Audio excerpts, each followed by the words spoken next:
Nasawi sa trahedya ang isang fiesta sa India matapos gumuho ang isang napakataas na karwaheng kasama sa parada. Sa pulsa video ang prosesyon ng mga deboto habang katabi ang temple chariot ng may taas na 150 feet o katumbas ng 15 palapag na gusali. Maya-maya, bigla itong gumewang-gewang at bumagsak sa mga deboto. Isa ang nasawi habang 4 naman ang nasugatan. Nawasak din ang ilang sasakyan.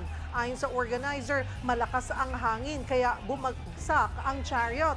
Pero ayon sa mga otoridad, hindi matibay ang disenyo ng karwahe. Iniimbestigahan na kung sino ang dapat managot sa trahedya. Mga kapatid, Cheryl Cosim po, huwag maging huli at maging una sa lahat sa balitaan. Para sa tuloy-tuloy na talakayang sa Frontline, mag-follow at mag-subscribe sa social media pages ng News 5.